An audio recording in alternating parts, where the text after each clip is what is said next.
سردينة حطيتها في نفس الخلطة اهو، نفس الخلطة بتاع السمك.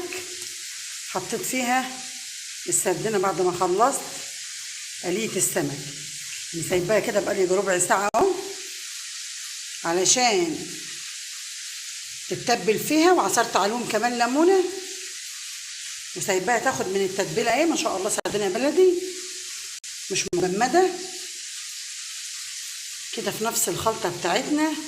والطماطمايه اللي انا قلت لكم عليها اللي هي بتضاف كمان مع التتبيله بتاعت السمك.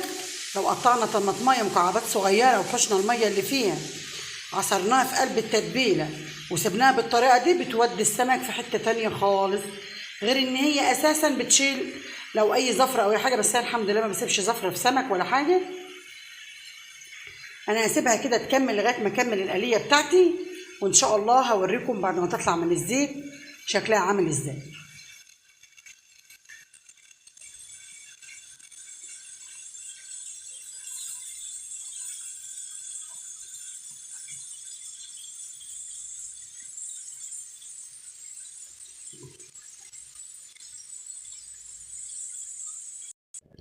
خلاص يا حبايبي انا خلصت كده معاكم السمك بالتتبيله الجميله دي.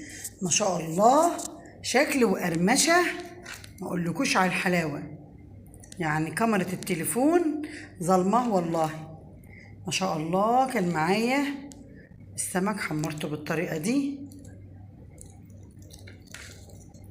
وعملت السردينه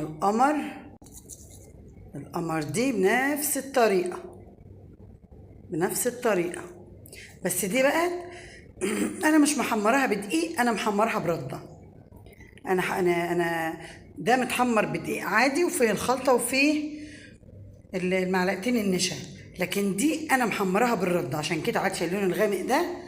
بس انا محمراها بالرده، هي مطلوبه مني كده. ولا ما اقولكوش بقى ريحه السمك عامله ازاي وريحه السردينه بالتتبيله اللي انا عاملاها. ده شكل السمك بتاع النهارده بالفيديو بتاعنا.